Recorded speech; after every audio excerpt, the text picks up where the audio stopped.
días, hermanos, que el Señor los bendiga.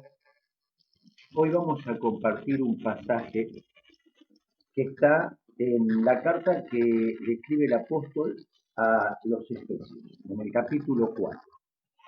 Un pasaje precioso que nos habla de la unidad del cuerpo como iglesia, ¿no? Y la necesidad que tenemos unos de los otros y la necesidad que tenemos de que todos y cada uno podamos cumplir la función para a la que hemos sido llamados. Así que bueno, desde ya vamos a comenzar con este pasaje. Ustedes saben que el día que nosotros aceptamos a Cristo, este pasaje dice que fuimos llamados, ¿sí?, a trabajar para Dios. Ahora bien, sabemos que Dios nos escogió a cada uno de entre nosotros, de entre millones y millones de personas. Y esto fue con un propósito. No es, vamos a tratar de entender, no es que Dios solamente nos escogió de entre millones de personas para que vivamos una vida sentados en la iglesia todo el tiempo, vengamos, escuchemos y nos vayamos a casa. No, ese no fue el propósito por el cual Dios nos escogió. Si en el capítulo 15 del Evangelio de San Juan, el Señor mismo está hablando y Él dice algo, fíjense lo que dice, capítulo 15, el versículo 16, dice así: no me elegisteis vosotros a mí, sino que yo os elegí a vosotros. Y os he puesto para que vayáis y llevéis fruto, y vuestro fruto permanezca, para que todo lo que pidiereis al Padre en mi nombre, Él os lo dé. Versículo 16. Fíjense lo que dice en el versículo 19 también. Dice así: si fuerais del mundo, el mundo amaría lo suyo, pero porque no sois del mundo, antes yo os elegí del mundo, por eso el mundo me aborrece. Entonces, tratemos de entender algo. En primer lugar, jamás en la vida se nos ocurra pensar que nosotros decidimos venir a buscar a Dios. No fue así nunca. Siempre es Dios el que nos elige a nosotros. Siempre. Así que bueno, vamos a leer este pasaje que nos habla justamente del cuerpo y vamos a leer desde el verso 1 hasta el 16. Dice así: yo pues, preso en el Señor, os ruego que andéis como es digno de la vocación con que fuisteis llamados, con toda humildad y mansedumbre, soportándoos con paciencia los unos a los otros en amor, solícitos en guardar la unidad del Espíritu en el vínculo de la paz. Un cuerpo y un espíritu, como fuisteis también llamados, en una misma esperanza de vuestra vocación. Un Señor, una fe, un bautismo, un Dios y Padre de todos, el cual es, sobre todos, Dios Padre, y por todos, Dios Hijo, y en todos, Dios Espíritu. Pero a cada uno de nosotros fue dada la gracia conforme a la medida del don de Cristo. Por lo cual, dice, subiendo a lo alto, llevó cautiva la cautividad y dio dones a los hombres. Y eso de que subió, ¿qué es? Sino que también había descendido primero a las partes más bajas de la tierra. El que descendió es el mismo que también subió por encima de todos los cielos para llenarlo todo. Y él mismo constituyó a unos apóstoles, a otros profetas, a otros evangelistas, a otros pastores y maestros, a fin de perfeccionar a los santos para la obra del ministerio, para la edificación del cuerpo de Cristo, hasta que todos lleguemos a la unidad de la fe y del conocimiento del Hijo de Dios, a un varón perfecto, a la medida de la estatura de la plenitud de Cristo, para que ya no seamos niños fluctuantes, que dudemos, que cambiemos, que titubeemos, ¿no?, llevados por doquiera de todo viento de doctrina por estratagema de hombres, que para engañar emplean con astucia las artimañas del error, sino que, siguiendo la verdad en amor, crezcamos en todo, en aquel que es la cabeza, esto es Cristo. ¿De quién? Todo el cuerpo, bien concertado y unido entre sí por todas las coyunturas que se ayudan mutuamente, según la actividad propia de cada miembro, recibe su crecimiento para ir edificándose en amor. Ahí cuando dice ahí las coyunturas, son las articulaciones de los huesos. Cuando dice en el versículo 14, por estratagema de hombre, está diciendo los hombres que tratan de hacer trampas, ¿no es cierto? Un fingimiento, una treta, a eso se refiere la palabra estratagema. Así que muy bien, hasta acá la lectura. Tenemos que tratar de entender algo que yo siempre le digo, hermano, cuando leemos la palabra, si creemos realmente que la Biblia es la palabra de Dios, entonces tratemos que es Dios el que nos quiere hablar a través de la porción que vayamos a leer. Entonces, si yo creo que Dios me quiere hablar y me quiere decir algo, voy a tratar de prestar atención a ver si entiendo. Y si no entiendo, pregunto, porque quiero saber qué es lo que Dios me quiere decir, qué es lo que Dios me quiere hablar.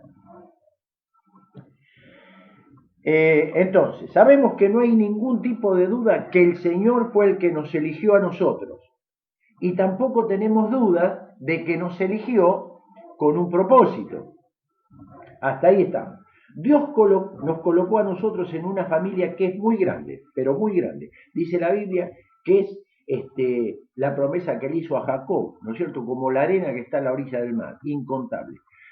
A Abraham también se lo dijo, que era como las estrellas que están en los cielos, incontables, ¿no es cierto?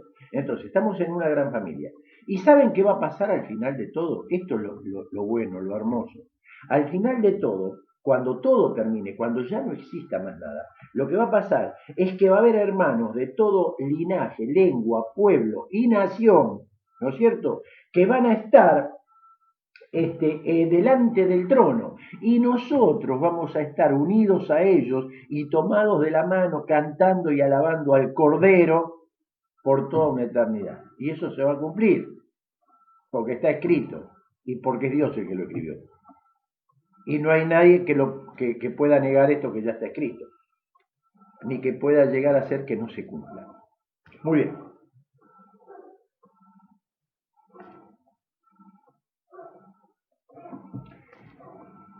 Dios nos llamó a una gran obra.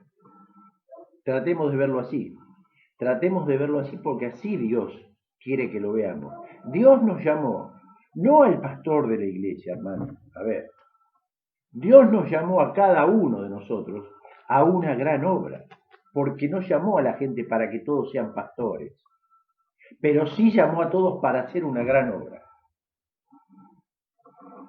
Y Él, no es que nos llamó y ya está, y nos dijo, bueno, ahora vayan y hagan esta. No, Él nos da el conocimiento, Él nos da el entendimiento, Él nos da los dones necesarios para hacer esta gran obra.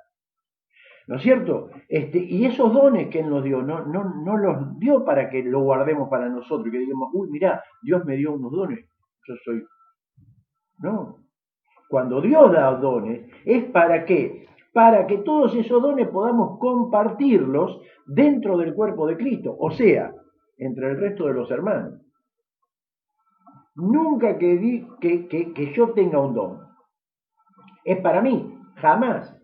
Siempre que Dios me dé un don, sea el don que sea, siempre me lo da para que lo comparta con los hermanos dentro de la iglesia. Ese es el propósito por el cual Dios nos da los dones. Y sabemos que Dios a todos nos da dones. Muy bien. Los dones espirituales son la capacidad que Dios le da a los creyentes, ¿no es cierto?, para el servicio dentro de la iglesia. Ustedes saben que ninguno de nosotros, ¿no es cierto?, podría hacer tanto como si estuviéramos todos juntos. ¿Se entiende? ¿No es cierto? Si recordamos las palabras del hombre más sabio que existió, cuando dice que cordón de 3 dobleces no es fácil romper, quiere decir que siempre hace falta más que uno como humano para poder solucionar las cosas. Siempre. Y cuando Dios elige una iglesia y como hemos leído en este pasaje, la capacita con un montón de dones, porque uno solo no sería iglesia. Por ejemplo, tenemos necesidades. Como miembros, tenemos necesidades. ¿De qué estás hablando? Presten atención. Si hay un hermano que va caminando y va caminando hacia un precipicio, presten atención. Y de repente ese día los ojos dijeron, bueno, no vamos a trabajar hoy, estamos cansados, vamos a descansar, cerramos los ojos, listo, mañana los abriremos. Y el hermano va caminando hacia el precipicio. ¿Qué va a pasar? ¿Qué les parece a ustedes que puede llegar a pasar? Si va caminando hacia el precipicio y no tiene la visión para ver. Ahora bien, cuando caiga, ¿no es cierto?, y se lastime de tal manera o pierda la vida, ¿ustedes creen que solamente los ojos van a ser perjudicados? ¿O todo el cuerpo? Ahí está. Si el Señor nos pone en contexto, como que somos miembros de un cuerpo, es porque nos quiere mostrar claramente que tenemos que cumplir una función dentro de este cuerpo. Fíjense, nosotros como cuerpo nos pertenecemos y nos necesitamos. A veces yo comparto algo que es tan sencillo como esto que acabo de decir. Ahí nos damos cuenta de la necesidad que tenemos, ¿sí? Por ejemplo, si a mí me pica la cabeza, ¿no es cierto? Bueno, me pica la cabeza y yo me quiero rascar, pero hay un montón de cosas que funcionan, no es solamente compensar, ya está. No, el cerebro, que es la cabeza, es el que da la información que me está picando algo. Y entonces le da una orden al hombro. Le da una orden al hombro para que yo me pueda rascar la cabeza. Pero si solamente participa el hombro, jamás yo me podría rascar la cabeza si solamente participa el hombro. Entonces tiene que participar el hombro, pero también tiene que participar el codo. Entonces, con el hombro y con el codo, ahí ya estoy llegando a la cabeza, pero tampoco me podría rascar la cabeza. Entonces también hace falta la participación de los dedos.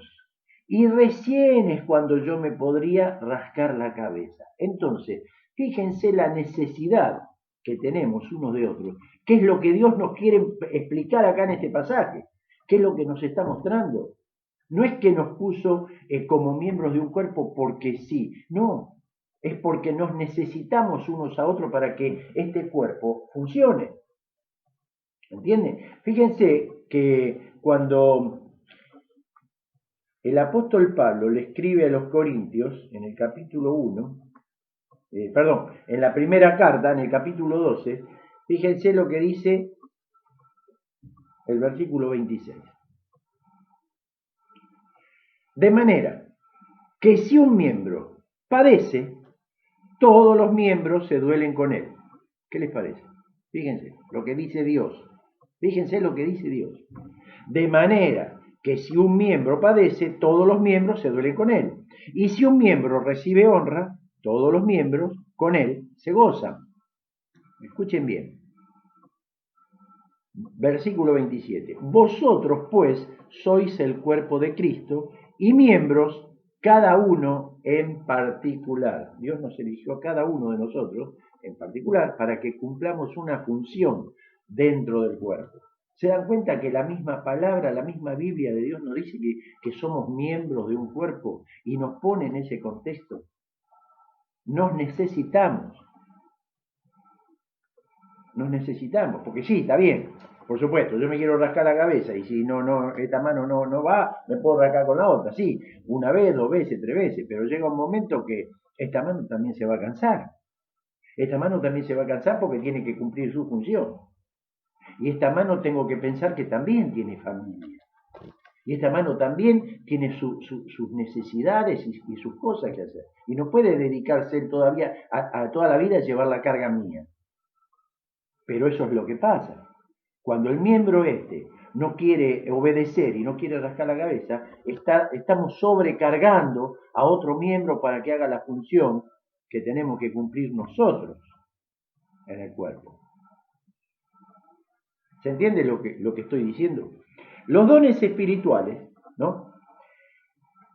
Son la capacidad que Dios le dio a los creyentes para el servicio, dentro de la iglesia, siempre. Dios nos dio dones y nos dio esos dones para que los compartamos. Ahora bien, cuando un miembro está funcionando bien, el cuerpo, que es la iglesia, recibe el apoyo que necesita cuando un miembro está cumpliendo su función. Así que si queremos ser miembro del cuerpo de Cristo, o si nos creemos que pertenecemos a la iglesia, que ninguno se crea que es para él solo el don que ha recibido. ¿No es cierto? No, ninguno sea para sí mismo, sino que todos tienen que ser unos para otros, para beneficio de los demás. Ese tiene que ser mi pensamiento. Todo lo poco o mucho que yo pueda hacer dentro de la iglesia, tengo que tratar por todos los medios que pueda ser de beneficio, de bendición para los otros, de alguna manera. No pasar por alto como si yo no existiera en la iglesia, no, porque no es el propósito al cual hemos sido llamados, hermano. Así que Dios nos da los dones. Sabemos que todos tenemos dones espirituales. Cuando el apóstol escribe la primera carta a los Corintios, le dice en el capítulo 7 muy claramente que todos recibimos por lo menos un don. Si usted es creyente, porque si no es creyente, o si no tiene un don directamente, no es creyente, porque todos los creyentes tienen aunque sea uno. Por supuesto que el Señor nos dice que tratemos de procurar mayor cantidad de dones, pero por lo menos un don lo tenemos todos, ¿no es cierto? Y esos dones que Dios nos da son herramientas para edificar, no son juguetes para jugar los dones. Los dones son herramientas para edificar el cuerpo de Cristo. Para eso son los dones que Dios nos da, no para otra cosa. Esos dones son herramientas para edificar. Fíjense, si el versículo 12, que habíamos leído, dice que, ¿para qué son los dones? A fin de perfeccionar a los santos para la obra del ministerio, para la edificación del cuerpo de Cristo. ¿Entienden para qué son esos dones que Dios nos dio? Ahora el versículo 13 nos habla de una fe. Fíjense, traten de entender que esta fe no tiene nada que ver con la fe que necesitamos para cuando nos convertimos. Esa fe que necesitamos para creer que el Señor nos está escuchando y pedirle que entre en nuestro corazón. No está hablando de esa fe. Está hablando de otra fe después de ya ser creyente, después de haber sido Él. Una fe que tenemos que ponerla también dentro del funcionamiento de la iglesia entre mis hermanos. Por ejemplo, la fe, la que está hablando acá, cuando los miembros están sirviendo en la iglesia. A ver si lo entendemos así. Cuando los miembros están sirviendo en la iglesia y la iglesia está siendo edificada, el resultado, ¿saben cuál es? Es la unidad de la fe. Y tenemos que tratar de entender una cosa. Sin fe, lo dice Dios, no lo dice cualquier persona, lo dice Dios. Sin fe es imposible agradar a Dios. ¿Usted tiene fe? ¿Usted tiene fe? Muchísimas veces se escucha, hermano, y yo no tengo, la verdad que no tengo tanta fe, ¿viste? Sí, yo no tengo. Y lo que está diciendo en ese momento, está diciendo, bueno, mira, yo no le agrado a Dios, pero bueno, ¿qué me interesa? Lo tomo a risa si no le agrado a Dios. Entonces, tenemos que pensar en lo que decimos, no tengo tanta fe. No me puedo conformar diciendo no tengo fe y ya está. No, tengo que tratar de entender que no le estoy agradando a Dios cuando no tengo fe. Ahora, ¿cómo puedo hacer para tener fe? Entonces, yo quiero agradar a Dios. Bueno, el Señor lo dejó escrito. ¿Cuál es la manera de que podamos tener fe? Se lo dice el apóstol Pablo a la iglesia en Roma. La fe viene por el oír, hermano. ¿Sí? ¿Por el oír qué cosa? Los chismes, las cosas. No, por el oír la palabra. Por el oír la palabra. La única manera en la que yo voy a poder crecer en la fe es si escucho la palabra. La Biblia son los planes del arquitecto para construir una vida. A ver, acá entra Dios. ¿Quién es el arquitecto? Por eso, por la fe, dice Hebreos, por la fe Abraham confió, ¿no es cierto?, en la promesa de habitar en una ciudad, ¿no?, donde el arquitecto y constructor era Dios. Y por la fe él sabía que iba a vivir en esa ciudad. ¿Qué le parece? La Nueva Jerusalén celestial, ¿no? Y la Biblia nos habla de planos, de los planos de Dios que son para construir no un edificio, una vida. Y estos planos son unos planos sin ningún tipo de error, son planos perfectos. Son planos donde trabajan y moldean y cambian la vida de una persona. Y son planos que te van a estar preparando y moldeando en esta vida y te van a estar preparando para una vida mejor que viene después de esta y que es eterna. Esos son los planos de Dios, trabajando en una obra. Sería en una vida. Entonces, nuestro deseo, si sabemos que por escuchar la palabra viene la fe, nuestro deseo tiene que ser que este libro, ¿no es cierto?, pueda llegar a que la gente lo lea. Ese tiene que ser nuestro deseo. Ahora, el tema es este. ¿Cuántos capítulos leyó hoy, en este día, de la Biblia? Bueno, vamos a decirlo así. ¿Cuántos versículos leyó en este día? Bueno, mejor vamos a decirlo así, de esta manera. ¿Cuántos versículos de la Biblia leyó en esta semana? ¿Qué fe puede tener? Pero recuerde bien que sin fe nunca va a agradar a Dios. ¿Se entiende cómo viene todo esto? Ahora bien, cuando algún hermano está sirviendo en algún ministerio, porque puede ser, por supuesto no en esta fecha que estamos de cuarentena, pero cuando algún hermano está sirviendo en un ministerio dentro de la iglesia y a lo mejor no se lleva bien con otros hermanos, ¿puede ser que pase eso o no? Bueno, muy bien. Es que simplemente o está sirviendo en el lugar equivocado o no tiene el don para estar haciendo eso. ¿Por qué? Porque si yo estoy trabajando, ¿de qué me voy a quejar? Estamos hablando si estoy trabajando para Dios. ¿Sí? Si yo estoy trabajando para Dios, si estoy en una iglesia, estoy cumpliendo una función, ¿de qué me quejo yo? Si Dios no me obligó a meterme ahí en ese lugar para que yo haga ese trabajo. Fui yo el que lo elegí. ¿De qué me voy a quejar? ¿No es cierto? Entonces, en lo posible trato de no quejarme, pero ¿por qué trato de no quejarme? Porque yo entendí algo que fue Dios mismo el que me capacitó para que esté ahí. Es Dios mismo el que me dio a mí para que yo pueda darle a los demás. No es que salió algo de mí. No, de mí no salió nada porque no había nada para que yo pueda compartir. ¿Saben cómo llama la Biblia a un hombre que tiene dones espirituales? El don de Dios a la iglesia. Es así, el don de Dios a la iglesia. Y al final del versículo 13, fíjense ustedes que dice, a llegar a un varón perfecto, a la estatura y a la plenitud de la persona del Señor Jesucristo. Hasta eso hace la fe. Ahora bien, nunca va a haber un momento en tu vida, jamás va a haber un momento en tu vida cuando vos puedas decir, mira, yo ya aprendí todo, ya no necesito leer más, ya no necesito creer. No, jamás. Hasta que el Señor nos venga a buscar, nunca vamos a poder decir eso, jamás. Tratemos de entender. Yo hace 40 años que estoy escuchando y que estoy aprendiendo y me doy cuenta cuántas veces estoy equivocado. ¿Saben por qué? Por no saber, por no conocer, hermano.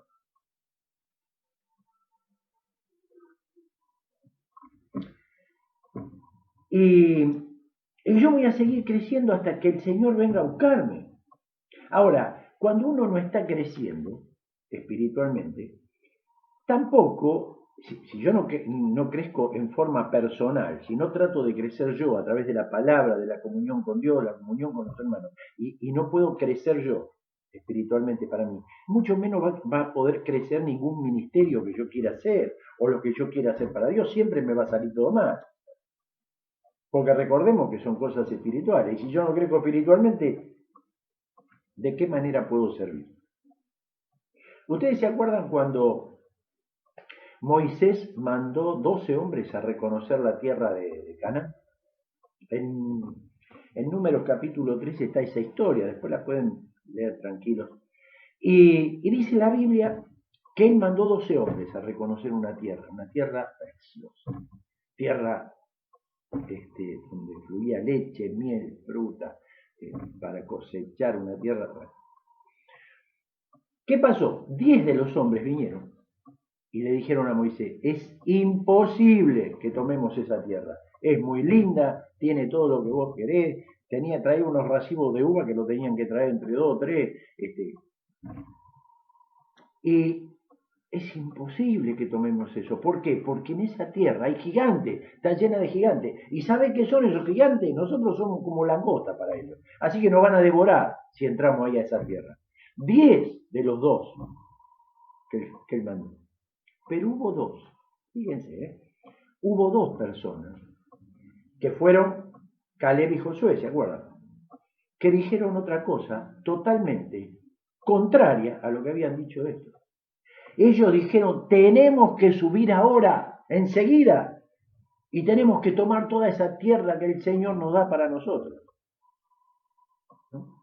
Ahora uno dice, Moisés pensaba, ¿será que esto no lo vieron a los gigantes, a lo mejor, como lo vieron nosotros?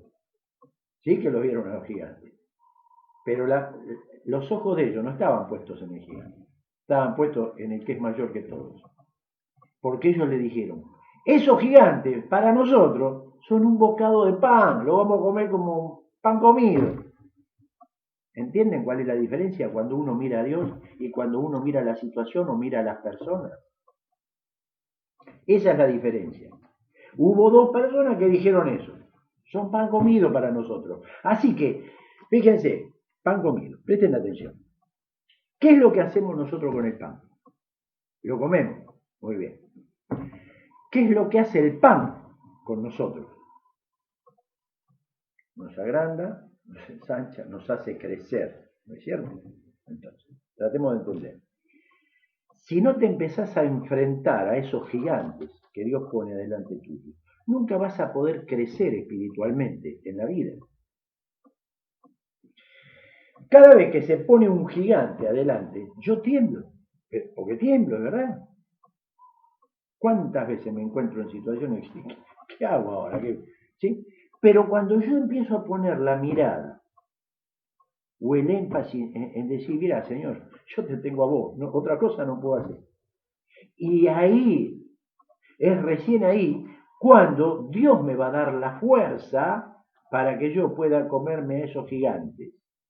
¿Cuál es el resultado?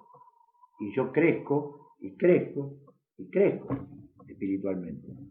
¿Se entiende? Ustedes recuerdan en el capítulo de 1 Samuel, está el ejército de los hebreos. Y bueno, ¿y qué pasa ahí? Están los escuadrones de Israel, por un lado. Por otro lado, los filisteos. Pero ¿qué pasa? Los filisteos no pensaban pelear ellos. Mandaron a un paladín que tenían, ¿se acuerdan quién era? Un gigante de 3 metros, Goliat. ¿Quién lo puede enfrentar? No había uno. Y todos los días este paladín venía, insultaba a los... Hasta que apareció un pibe, se llamaba David. Y no tenía ningún miedo, por más que mida 3 o 4 o 5 metros. Dice, ¿quién es este filisteo incircunciso para venir a insultar a los escuadrones de Jehová de los ejércitos? ¿Pero quién es? ¿sí? Y fíjense que le dieron toda una armadura. Y dijeron, ¿qué bueno? Sí, por supuesto, yo iba a pelear. Le pusieron una armadura y él no servía para eso. Y siguió pensando lo mismo él. No necesito armadura. Yo sé que Dios va a pelear conmigo. Dios está de mi lado. Así que no necesito armadura. Agarró una piedra. ¿No? ¿Se acuerdan cómo terminó? Pero esa fue, ¿quién es? Para todos los demás era un gigante. ¿Para quién es este fileteo incircunciso?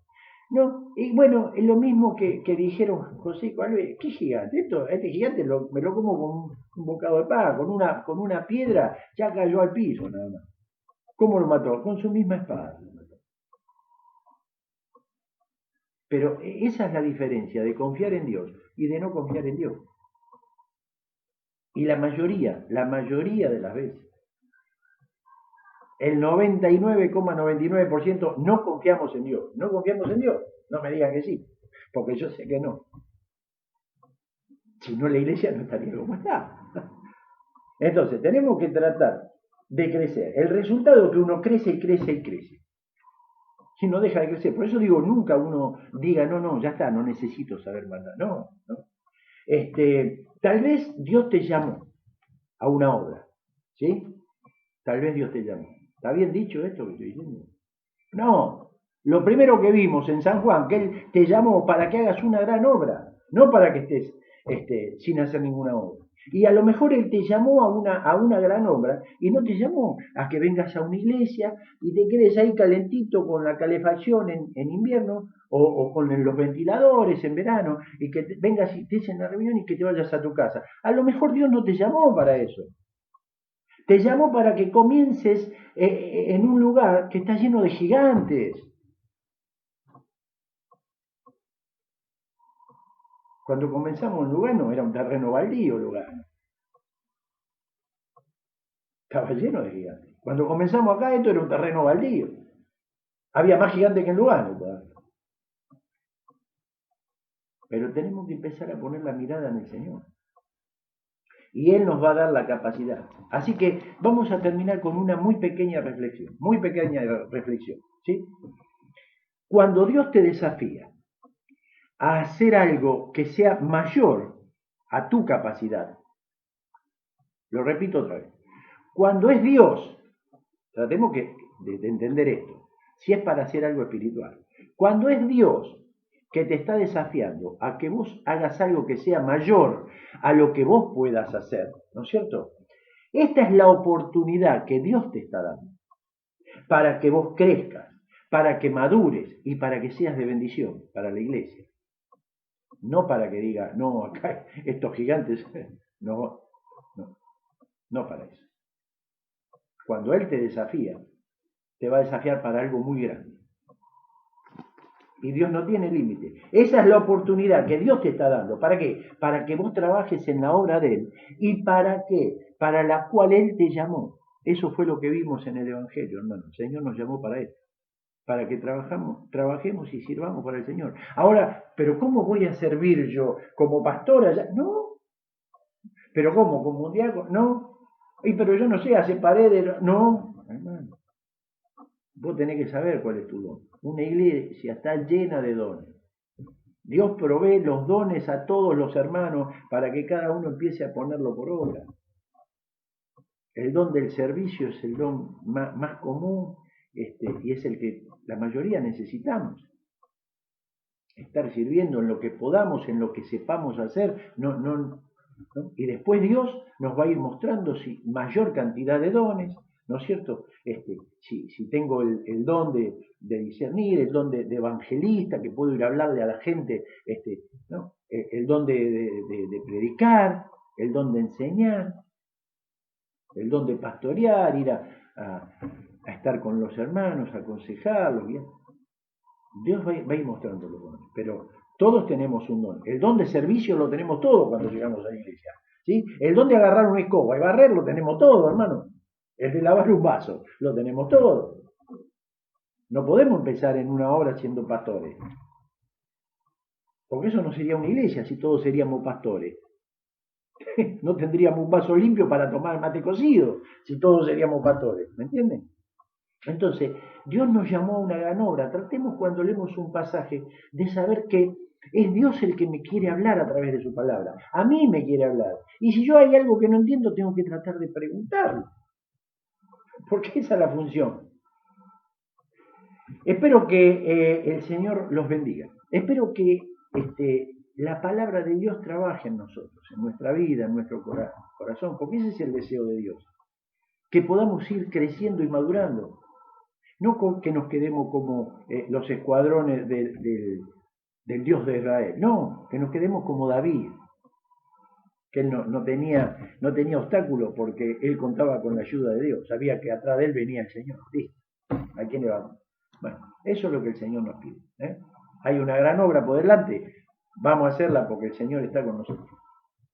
Que el Señor los bendiga.